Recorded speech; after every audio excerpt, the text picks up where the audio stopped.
السلام عليكم ورحمة الله وبركاته. الحمد لله نحمده ونستعينه ونستغفره ونؤمن به ونتوكل عليه ونعوذ بالله من شرور أنفسنا ومن سيئات أعمالنا. من يهده الله فلا مضل له ومن يضلله فلا هادي له. ونشهد أن لا إله إلا الله وحده لا شريك له. ونشهد أن سيدنا مولانا محمدا عبده ورسوله.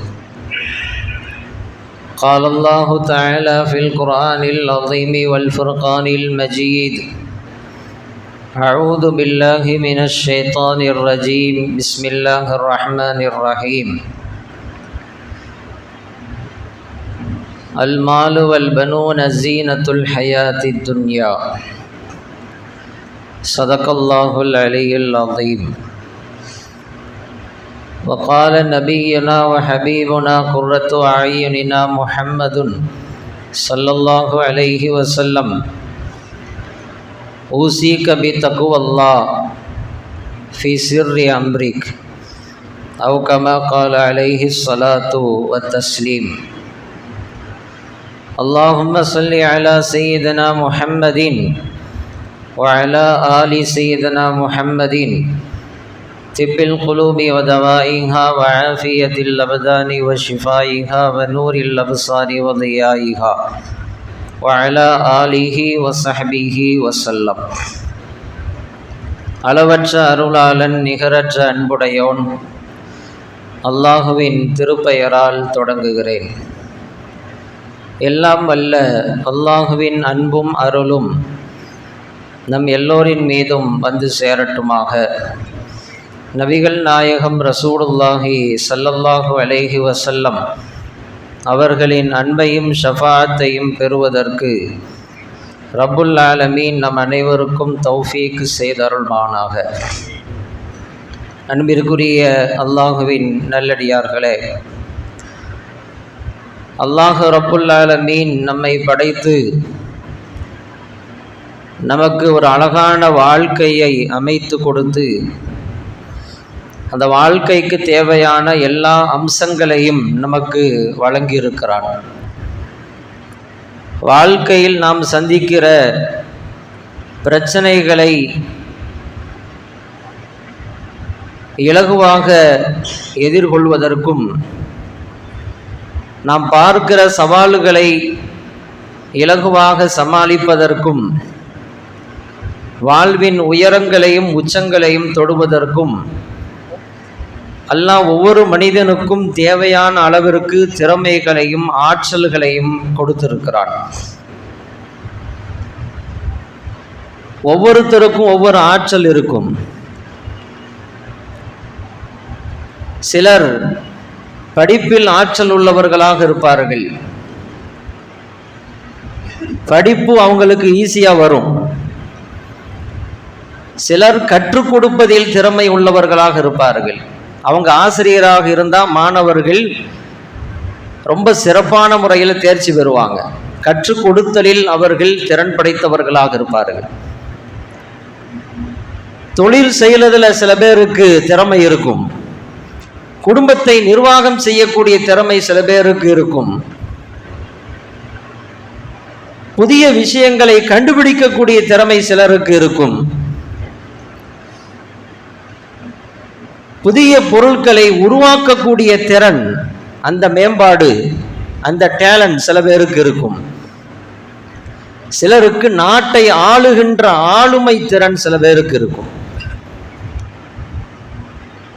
ஒரு விஷயத்தில் திறன் படைத்தவர்கள் இன்னொரு விஷயத்துல ஒன்றும் தெரியாதவங்களா இருப்பாங்க.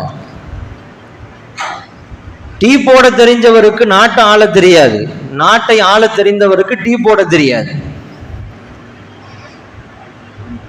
நாட்டின் உயரத்தில் உயர்ந்த பதவியில் இருக்கக்கூடிய எத்தனையோ பேருக்கு ஒரு சின்ன பேப்பர்ல இருக்கக்கூடிய சின்ன சின்ன கொஸ்டின்களுக்கு ஆன்சர் பண்ண தெரியாது. 1ஆம் கிளாஸ் பையன்ட்ட கொடுத்தனா ஆன்சர் பண்ணிடுவான். ஆனா உயர்ந்த பதவியில் இருக்கக்கூடியவர்களுக்கு அந்த திறமை அவங்களுக்கு கிடையாது. நாட்டின் பிரதமராக இருக்கக்கூடிய அந்த நபர் இப்பொழுது தேர்தல் ஆணையம் வழங்கி இருக்கக்கூடிய SIR படிவத்தை யாருடைய துணையும் இன்றி அவராக சுயமாக அதை நிரப்பிவிட்டால் நான் அரசியலிலிருந்தே வெளியே போய் விடுகிறேன் என்று ஒருவர் சொன்னது நமக்கு நினைவில் இருக்கும்.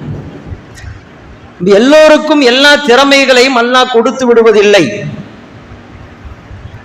அதே போன்று திறமை இருந்துருச்சுடா, ஆற்றல் இருந்துட்டா நான் எதை வேணாலும் செஞ்சிடுவேன் என்று ஒருவர் மாறுதட்டி கொள்ள முடியாது. என்னால எல்லாத்தையும் செய்ய முடியும், எல்லாத்தையும் சாதிக்க முடியும் என்று ஒருவர் கனவு காண முடியாது. திறமை இருந்தும் ஆற்றல் இருந்தும் செய்ய முடியாத பல விஷயங்கள் உலகத்திலே உண்டு. அதுல ஒண்ணுதான் குழந்தை பேரு அப்படிங்கிறது. குழந்தை பேரு அப்படிங்கிறது இறைவனுடைய ஆற்றலுக்கு உட்பட்டது. இறைவனுடைய நாட்டத்தின் பிரகாரம் கிடைக்கக்கூடிய ஒரு பாக்கியம் அது. அவன் நாடக்கூடியவர்களுக்கு குழந்தையை தருகிறான். யஹபுல் லிமை யஷா, அல்லாஹ் சொல்லுகிறான், நான் நாடக்கூடியவர்களுக்கு குழந்தை பாக்கியத்தை தருவேன் என்று சொல்கிறான். திறமையை கொண்டோ ஆற்றலை கொண்டோ ஒருவரால் குழந்தையை பெற்றெடுத்து விட முடியாது. திறமை இருந்தா குழந்தை பிறந்துரும், ஆற்றல் இருந்தா குழந்தை பிறந்துரும் என்று இருந்திருந்தால் திருமணம் முடிச்ச அத்தனை பேருக்கும் அடுத்த வருடமே குழந்தை பிறக்கணும். ஆனா அப்படி பிறக்கிறது இல்லையே. எத்தனையோ பேர் திருமணம் முடித்து பல ஆண்டுகளாக குழந்தை பாக்கியம் இல்லாமல் அதற்காக காத்து கொண்டிருக்கிறார்கள். நல்ல இளமையும் துடிப்பும் ஆற்றலும் இருக்கக்கூடிய பருவத்தில் குழந்தை பாக்கியத்தை அல்லாஹ் சில பேருக்கு கொடுக்கிறது இல்லை. ஆனா சில பேருக்கு 50 வயசுல குழந்தை பிறக்குது. நல்ல ஹெல்தியா இருக்கக்கூடியவருக்கு குழந்தை பாக்கியம் இல்லாம இருக்குது. ஆனா பலவீனப்பட்டு நோஞ்சானா இருக்கக்கூடியவருக்கு அல்லாஹ் குழந்தை பாக்கியத்தை கொடுப்பான். எனவே குழந்தை பாக்கியம் என்பது மனிதனுடைய திறமையை கொண்டோ ஆற்றலை கொண்டோ பலத்தை கொண்டோ அல்ல, அது இறைவனுடைய கட்டுப்பாட்டில் இருக்கிற விஷயம். என்னுடைய திறமைகளை கொண்டு நான் குழந்தை பெற்றுக்க முடியும் அப்படின்னு இருந்திருந்தா நான் விரும்பின மாதிரி குழந்தையை பெற்றிருக்க முடியும். ஆனா அப்படியே அல்லாஹ் கொடுக்கிறான். ஆம்பளை பிள்ளை வேணும்னு நினைக்கக்கூடியவங்களுக்கு அல்லாஹ் பொம்பளை பிள்ளையா கொடுக்கிறான். ஆம்பளை பிள்ளை நிறைய இருக்கிறாங்க, ஆசைக்காவது ஒரு பெண் குழந்தை பிறந்துராதா என்று இயங்கக்கூடியவர்களுக்கு அல்லாஹ் மறுபடியும் ஆம்பளை பிள்ளைய கொடுக்கிறான். குழந்தை வேணும் வேணும் துடிக்கக்கூடியவங்களுக்கு அல்லாஹ் குழந்தை பாக்கியத்தை கொடுக்கறது இல்லை.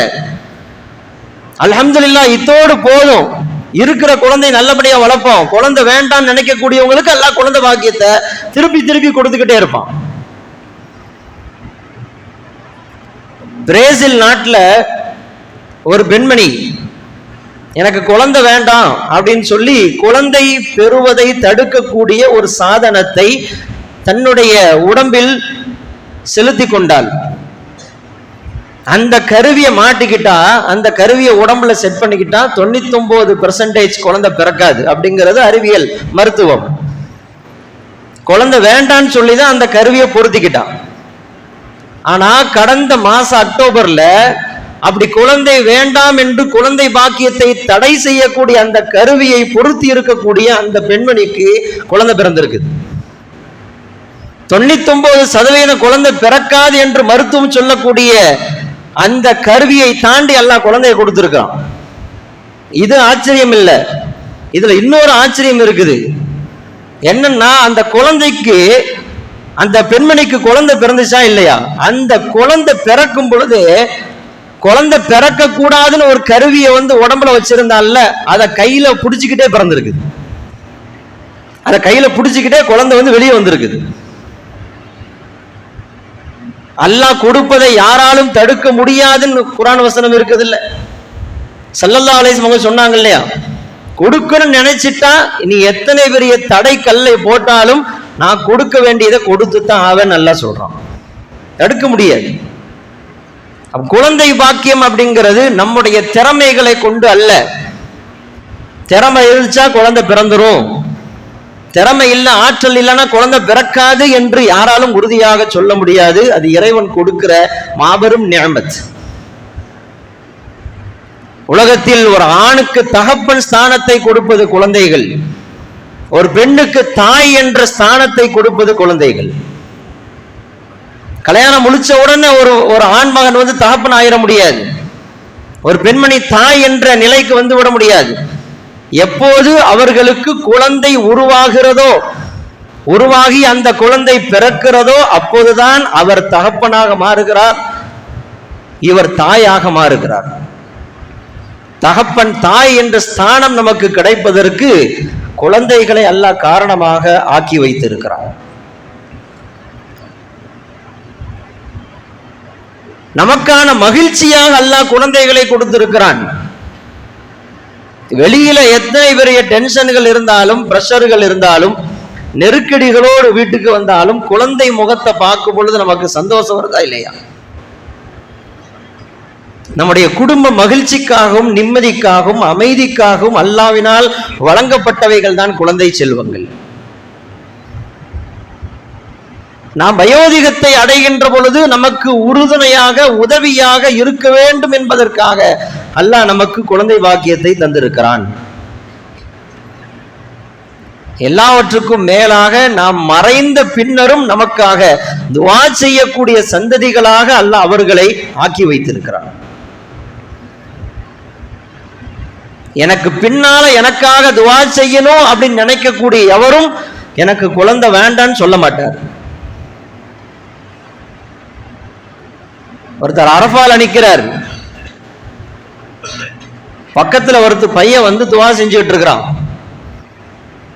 அல்லாஹும் மகஃபிர் லி வாலிதி, அல்லாஹும் மகஃபிர் லி வாலிதி, கண்ணீர் வடிச்சு அழுதுகிட்டே அந்த துஆவை கேட்கிறான். அத ஒருத்தர் பார்க்கிறாரு. பார்க்கக்கூடியவருக்கு எனக்கு குழந்தை வேண்டான்னு நினைச்சுக்கிட்டு இருந்தார் இவ்வளவு நாளா. எனக்கு குழந்தையே வேண்டாம், குழந்தை பெற்று என்ன செய்ய போறோம், அதனால சங்கடங்களும் நெருக்கடிகளும் தான் வரப்போகுது, அதனால குழந்தை வேண்டான்னு நினைச்சுக்கிட்டு இருந்தார். எப்போது அந்த பையன் அரஃபாவினுடைய மைதானத்தில் நின்று கொண்டு இறைவா என் தகப்பனை மன்னிச்சிரு, என்னுடைய தகப்பன் செய்த குற்றங்களை எல்லாம் மன்னிச்சிரு அப்படின்ட்டு அழுது அழுது கேட்கிற காட்சியை பார்த்தாரோ, அதுக்கு பிறகு அங்கிருந்து துஆ செஞ்சாராம், இறைவா எனக்கும் குழந்தையை கொடுத்துரு. குழந்தை வேண்டான்னு நினைக்கக்கூடியவங்க கூட தன் மறைவுக்கு பின்னால் எனக்காக என் புள்ள துஆ செய்வான் அப்படிங்கிற விஷயத்தை நினைச்சு பார்த்தா குழந்தை வேண்டான்னு சொல்ல மாட்டாங்க. ஒவ்வொரு மனிதனுக்கும் அல்லாஹ் கொடுக்கிற மிகப்பெரிய பாக்கியம் குழந்தைகள். இன்னைக்கு நவம்பர் 14 சில்ட்ரன்ஸ் டே கொண்டாடப்படுகிறது.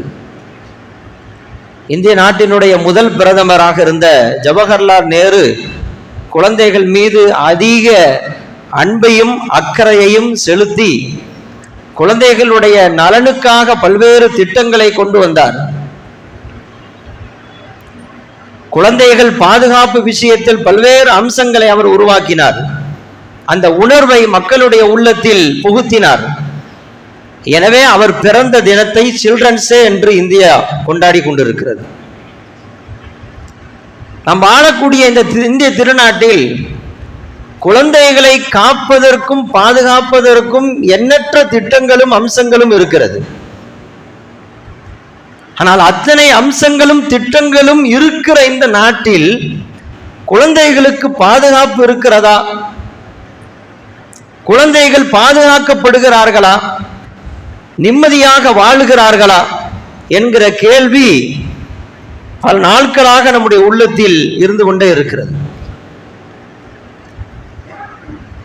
குழந்தைகளை பாதுகாக்கிற விஷயத்துல நம் நாடு மிக மோசமா தான் இருக்குது.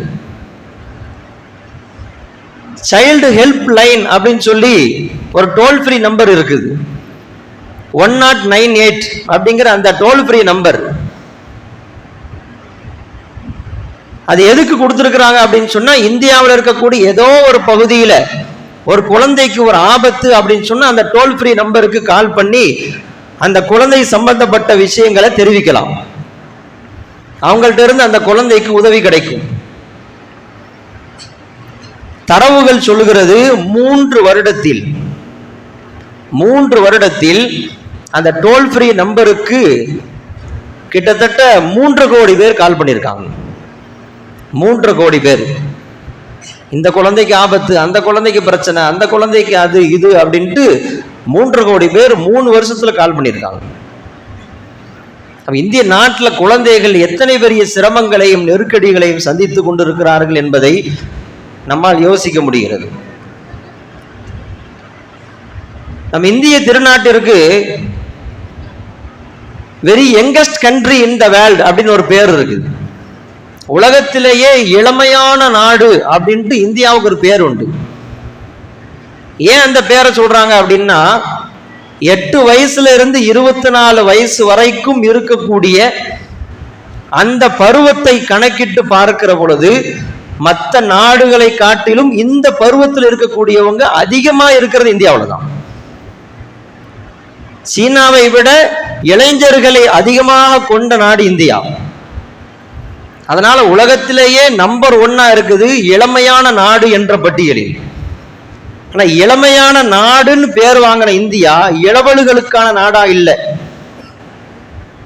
குழந்தைகளுக்கே குடிவரிக்கக்கூடிய நாடாகத்தான் இருக்கிறது. அந்த அளவிற்கு பாதுகாப்பு அம்சத்தில் மிகப்பெரிய பலவீனமான நாடாக இந்தியா இருக்கு. தினம் தினம் குழந்தைகளுக்கு பல்வேறு பிரச்சனைகள், வன்கொடுமைகள் இன்றைக்கு குழந்தைகள் விஷயத்தில் நடந்து கொண்டே இருப்பதை நமக்கு ஊடகங்கள் சொல்லிக் கொண்டே இருக்கிறது. ஆக குழந்தைகளை பாதுகாக்கிற விஷயத்துல இந்திய நாடு படுமோசமா தான் இருக்குது அப்படிங்கிறத இது மாதிரியான தரவுகளை வைத்து நம்மால் புரிந்து கொள்ள முடிகிறது. அது ஒரு பக்கம் இருந்தாலும் எப்போதும் நாட்டையும் ஆட்சியாளர்களை மட்டுமே நாம குறை சொல்லிக்கிட்டு எத்தனை நாளைக்கு இருக்க முடியும்? நாடு சரியில்லை, ஆட்சியாளர்கள் சரியில்லை, அதனால இப்படி நடக்குது என்று எத்தனை காலத்திற்கு நாட்டையே குறை சொல்லிக் கொண்டே இருக்க முடியும்? குழந்தைகளை பாதுகாக்கிற விஷயத்துல இந்தியா மோசமா இருக்குது என்று சொல்லக்கூடிய நாம பெற்ற குழந்தைகளை பாதுகாக்கிற விஷயத்துல கரெக்டா இருக்கிறோமா என்று சிந்திக்க வேண்டும். குழந்தைகளை சரியான முறையில் உருவாக்கக்கூடிய விஷயத்தில் நாம சரியா நடக்கிறோமா என்று சிந்திக்க வேண்டிய தருணம் இது. குழந்தைகளை பாதுகாக்கிற விஷயத்துல அதிகமா பொறுப்பும் கடமையும் உலகத்துல யாருக்கு இருக்குது? அந்தந்த பெற்றோர்களுக்கு இருக்கிறது. இன்னைக்கு பெற்றோர்களாக இருக்கக்கூடிய நாம நம்ம பிள்ளைகளுடைய செக்யூரிட்டி விஷயத்துல, அவர்களை உருவாக்குற விஷயத்துல, அவர்களை பண்படுத்துற விஷயத்துல, பாதுகாக்கிற விஷயத்துல எந்த அளவிற்கு இருக்கிறோம் என்பதை எண்ணி பார்க்க கடமைப்பட்டு இருக்கிறோம். நாம எப்படி உருவாக்குகிறோமோ அதை பொறுத்துத்தான் நம் பிள்ளைகளுடைய எதிர்காலமும் இருக்கும், அவங்களை கொண்டு நம்ம எதிர்காலமும் அமைந்திருக்கும். அல்லாஹ் குர்ஆன்ல குழந்தைகளை பத்தி பல்வேறு வசனங்கள்ல பேசுறான். ஒரு வசனத்துல இப்படி சொல்றான், அல் மாலு வல் பனூன ஜீனத்துல் ஹயாத்தித் துன்யா. பொருளும் குழந்தைகளும் உங்களுடைய அலங்காரம் என்று சொல்லுகிறான். உங்களுடைய அழகு,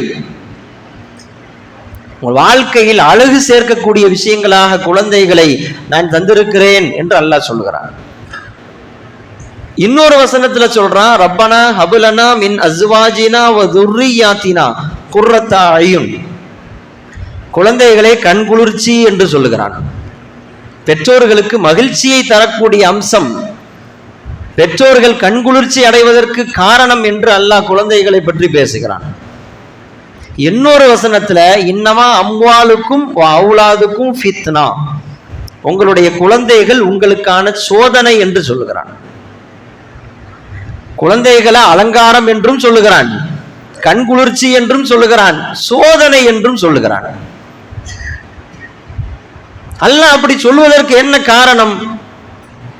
குழந்தைகள் நமக்கு கண்குளிர்ச்சியாக அமைவதும் சோதனையாக வந்து அமைவதும் நம்ம கையில தான் இருக்கு. நாம நம்ம குழந்தைகள் விஷயத்துல நாம நம்ம கடமைகளை சரியாக செய்கிற பொழுது அந்த குழந்தைகள் நமக்கு கண்குளிர்ச்சியாக இருப்பார்கள். இல்லை என்றால் அதே குழந்தைகள் நமக்கு சோதனையாக மாறிவிடுவார்கள். குழந்தைகளுடைய எதிர்காலம் அந்தந்த பெற்றோர்கள் கையில் இருக்கிறது. குழந்தைகளுக்கு கொடுக்க வேண்டியதை சரியான முறையில் கொடுத்து உருவாக்கினால், பண்படுத்தினால், பக்குவப்படுத்தினால் அந்த குழந்தைகள் எதிர்காலத்தில் சிறந்த முன்மாதிரிகளாக விளங்குவார்கள். இல்லையென்றால் வாழ்க்கையில் வீண் போய்விடுவார்கள். வரலாற்றில் ஒரு நிகழ்வு உண்டு. அபூ ஜாஃபருல் மன்சூர் என்ற ஒரு மனிதர் ஹலீஃபாவாக தேர்ந்தெடுக்கப்பட்டார். இவர் யார் அப்படின்னு சொன்னா, அப்பாசிய ஹலீஃபாக்களில் இரண்டாவது ஹலீஃபாவாக வந்தவர். இவர் ஹிலாஃபத் பதவியை ஏற்கிற அந்த நேரத்தில் இவரை சந்திக்கிறதுக்காக முகாத்தில் இப்னு சுலைமான் அப்படின்னு ஒருத்தர் பார்க்க வந்தார். முகாத்தில் இப்னு சுலைமான் யார் அப்படின்னு சொன்னா, அந்த காலத்தில் வாழ்ந்த ஹிஜ்ரி 2ஆம் நூற்றாண்டில் வாழ்ந்த மிகப்பெரிய ஒரு மாமேதை, மிகப்பெரிய மார்க்க அறிஞர், குர்ஆன் விரிவுரையாளர் முகாத்தில் ரஹ்மத்துல்லாஹி அலைஹி ஹலீஃபாவை சந்திக்க வந்திருக்கிறார். ஹிலாஃபத்தை ஏற்றுக்கொண்ட அந்த தினத்துல தன்னை சந்திக்க வந்த முகாத்தில் ரஹ்மத்துல்லாஹி அலைஹி அவங்கள்ட்ட ஹலீஃபா கேட்டாரு, எனக்கு ஏதாவது உபதேசம் செய்யுங்க. நான் ஹிலாஃபத்துக்கு வந்திருக்கிறேன், மக்களை ஆட்சி செய்யக்கூடிய ஆட்சியாளராக தேர்ந்தெடுக்கப்பட்டிருக்கிறேன், அந்த பதவி வழங்கப்பட்டிருக்கிறேன், இந்த நேரத்தில் உங்களுடைய அட்வைஸ் எனக்கு தேவைப்படுது அப்படின்னு சொன்னார். முகாத்தில் ரஹ்மத்துல்லாஹி அலைஹி அந்த ஹலீஃபாட்ட கேட்டாரா, நான் கேட்டதை வச்சு உங்களுக்கு அட்வைஸ் பண்ணவா அல்லது நான் பார்த்ததை வச்சு உங்களுக்கு அட்வைஸ் பண்ணவா? நான் கேள்விப்பட்டதும் இருக்கு, நேரடியாக கண்கூடாக பார்த்த விஷயங்களும் இருக்கிறது. எது உங்களுக்கு வேணும்? நீங்க நேரடியாக கண்கூடா பார்த்த விஷயத்தை வச்சு எனக்கு அட்வைஸ் பண்ணுங்க, அதுதான் ரொம்ப தரமானதாக குவாலிட்டியானதாக இருக்கும் அப்படின்னு சொன்ன பொழுது முகாத்தில் ரஹ்மத்துல்லாஹி அலைஹி ஒரு விஷயத்தை பதிவு செய்யறாங்க. உமர் இப்னு அப்துல் அசீஸ் ரஹ்மத்துல்லாஹி அலைஹி, உங்களுக்கு முன்னால உமையாக்களுடைய ஆட்சி நடந்துச்சு. அந்த உமையாக்களுடைய ஆட்சியில் 8வது ஹலீஃபாவாக வந்தவர் உமர் இப்னு அப்துல் அசீஸ் ரஹ்மத்துல்லாஹி அலைஹி. மிகப்பெரிய ஒரு இறை நேசர், இறையச்சத்திற்குரியவர். அவங்க வஃபாத்தாகிற அந்த நேரத்தில் அவங்களுக்கு 11 மக்கள் இருந்தாங்க. 11 மக்கள். 11 மக்களுக்கு உமர் இப்னு அப்துல் அசீஸ் ரஹ்மத்துல்லாஹி அலைஹி விட்டுட்டு போன சொத்து எவ்வளவு அப்படின்னா வெறும் 18 தீனார். இருக்கிறது 11 பிள்ளைங்க, ஆனா அவர்கிட்ட இருக்கிற சொத்து 18 தீனார்.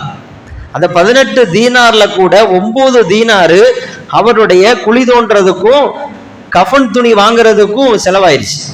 மீதி வெறும் 9 திர்ஹம் தான் இருக்குது. ஒருத்தருக்கு 1 தீனார் அப்படின்னு வச்சா கூட சமமா பிரிக்க முடியாது. ஒரு பிள்ளைக்கு 1 தீனார் கூட கிடைக்கல. அந்த மாதிரியான அமைப்புல தான் அவர் மௌத்தானார். அவருடைய மரண நேரத்தில் மக்கள் கேட்டார்கள், இந்த மாதிரி 11 பிள்ளைங்க இருக்கிறாங்களே, இந்த மாதிரி ஒருத்தருக்கு 1 தீனார் கூட விட்டுட்டு போகலையே, உங்க பிள்ளைங்க லைஃப் எப்படி இருக்கும், நீங்க யோசிச்சிங்களா அப்படின்னு கேட்டாங்க. உமர் இப்னு அப்துல் அசீஸ் ரஹ்மத்துல்லாஹி அலைஹி சொன்னாங்களா, எனக்கு அதை பத்தி கவலை இல்லை, எனக்கு அதை பத்தி கவலை இல்லை. ஏன்னா என் பிள்ளைங்க ஒன்று நல்லவங்களா இருக்கணும் அல்லது கெட்டவங்களா இருக்கணும். நல்லவங்களா இருந்தா அல்லாஹ் பார்த்துக்குவான், அல்லாஹ் அவங்களுக்கு பொறுப்பேற்றுக்குவான். கெட்டவங்களா இருந்தா நான் எதுக்கு அவங்களுக்கு சொத்து விட்டுட்டு போகணும்? அவன் பாவம் செய்வான், அநியாயம் செய்வான், அதுக்கு நான் துணையா இருக்கணுமா? அதனால எதை பத்தி எனக்கு கவலை இல்லை அப்படின்னு சொல்லிட்டு வஃபாத்தானாங்களா உமர் இப்னு அப்துல் அசீஸ் ரஹ்மத்துல்லாஹி அலைஹி. இது ஒரு நிகழ்வு. முகாத்தில் ரஹ்மத்துல்லாஹி அலைஹி சொல்றாங்க. இன்னொரு நிகழ்வை நான் சொல்றேன். அதே உமையாவினுடைய ஆட்சியாளர்களில் 10வது ஹலீஃபாவாக வந்தவர் ஹிஷாம் இப்னு அப்துல் மலிக். இவரும் மௌத்தாகும் பொழுது இவருக்கும் 11 பிள்ளைங்க. ஆனா அந்த 11 பிள்ளைங்கள் ஒவ்வொருத்தருக்கும் பல மில்லியன் தீனாரை விட்டுட்டு போனார். பல மில்லியன், 1000 2000லாம் இல்லை, பல மில்லியன் தீனார் ஒவ்வொருத்தரும் ஒவ்வொரு பிள்ளைக்கும் கிடைச்சிச்சு. உமர் இப்னு அப்துல் அசீஸ் ரஹ்மத்துல்லாஹி அலைஹி தன்னுடைய பிள்ளைங்களுக்கு ஒரு தீனாரை கூட விட்டுட்டு போல. ஹிஷாம் இப்னு அப்துல் மலிக் அதே உமையாவினுடைய கலீஃபாவாக இருந்தவர் தம் பிள்ளைகள் ஒவ்வொருத்தருக்கும் பல மில்லியன் தீனாரை விட்டுட்டு போனார். சரி, இந்த ரெண்டை வச்சு நீங்க என்ன சொல்ல வரீங்க அப்படின்னு கலீஃபா கேட்கிறார். அப்பதான் முகாத்தில் ரஹமத்துல்லாஹி அலைஹி சொன்னாங்களா, உமர் இப்னு அப்துல் அசீஸ் ரஹமத்துல்லாஹி அலைஹி அவங்களுடைய பிள்ளைகள்ல ஒருத்தரை நான் பார்த்தேன். பிற்காலத்தில் அவர் இஸ்லாத்தினுடைய போருக்காக தன்னுடைய சொந்த பணத்துல 100 குதிரைகளை அவர் உதவியா கொடுத்தார். தகப்பன்ட்ட இருந்து ஒரு தீனார் கூட கிடைக்கல, சொத்தா வாரிசா கிடைக்கல. ஆனா அவர் நிலை எப்படி மாறிச்சு? அல்லாஹ் அவருக்கு செல்வத்தை கொடுத்தான், வசதி வாய்ப்புகளை கொடுத்தான். இஸ்லாத்திற்காக ஒரே நேரத்துல ஒரு பையன் 100 குதிரைகளை கொடுக்கிற அளவிற்கு மிகப்பெரிய வாழ்க்கையின் உச்சத்திற்கு போனார். ஆனா இறக்கிற பொழுது ஒரு மகனுக்கு பல மில்லியன் தீனார்களை விட்டுட்டு போன ஹிஷாம் இப்னு அப்துல் மலிக்கினுடைய பிள்ளைகள்ல ஒருத்தரை நான் பார்த்தேன், ரோட்ல பிச்சை எடுத்துட்டு இருந்தார். இந்த காட்சியை எல்லாம் முகாத்தில் ரஹமத்துல்லாஹி அலைஹி விவரிக்கிறார்கள். என்ன காரணம்? உமர் இப்னு அப்துல் அசீஸ் ரஹமத்துல்லாஹி அலைஹி தம் பிள்ளைகளுக்கு சொத்தை விட்டுட்டு போல, உலகத்தை கொடுக்கல, ஆனா தீனை கொடுத்தார், இறையச்சத்தை கொடுத்தார், நல்ல பண்புகளை கொடுத்தார், ஒழுக்கத்தை கொடுத்தார், அல்லாஹ்னா யாருன்னு சொல்லி கொடுத்தார். தீன் கிடைச்சதுனால அல்லாஹு தஆலா அதோடு சேர்த்து துன்யாவையும் கொடுத்துட்டான். ஹிஷாம் இப்னு அப்துல் மலிக் தன்னுடைய பிள்ளைகளுக்கு உலகத்தை மட்டுமே கொடுத்தார், கொடுக்க வேண்டிய தீனை கொடுக்கல, இறையச்சத்தை கொடுக்கல. அதனால அவங்களுக்கு கொடுத்த அந்த செல்வத்தை பூரா ஆடம்பரத்திலையும் வீண் விரயங்களிலும் செலவழித்து கடைசியில ரோட்ல நின்று பிச்சை எடுக்கிற நிலைக்கு அவர்கள் ஆனார்கள் என்கிற அந்த நிகழ்வை சொல்லி முகாத்தில் ரஹமத்துல்லாஹி அலைஹி சொன்னாங்களா, முதல்ல நாட்டை ஆள்றதுலாம் 2வது இருக்கட்டும், உங்க பிள்ளைங்களை சரியா வளருங்க அப்படின்னு சொன்னாங்க. பிள்ளைங்களுக்கு நாம எதை கொடுக்கிறோமோ அதை பொறுத்து தான் அவர்களுடைய எதிர்காலம் பிரகாசமாக இருப்பதும் இருளடைந்து போவதும் அதை பொறுத்துதான் இருக்கு. நாம புள்ள பெத்துட்டா பிள்ளைங்க நல்லா வளர்க்கணும், நல்லா படிக்க வைக்கணும், படிப்பு வரலன்னா டியூஷன்ல சேர்க்கணும், நல்ல தொழில் அமைச்சு கொடுக்கணும், கல்யாண வயசு ஆயிடுச்சுன்னா அவனுக்கு கல்யாணம் பண்ணி வைக்கணும், ஏதாவது உடம்பு சரியில்லைன்னா அவனுக்கு மருத்துவம் பார்க்கணும். இதுதான் நம்முடைய கடமை நினைச்சு வச்சிருக்கிறோம். இதுவும் கடமை தான். ஆனா இதை தாண்டி ஒரு கடமை இருக்கிறது. அதுதான் குழந்தைகளை நல்லவர்களாக உருவாக்குவது, நல் ஒழுக்கங்களை கற்றுக் கொடுப்பது, நல்ல நாகரிகங்களை அவங்களுக்கு போதிக்கிறது. இதுதான் ஒரு பெற்றவங்களுடைய மிக முக்கியமான கடமை.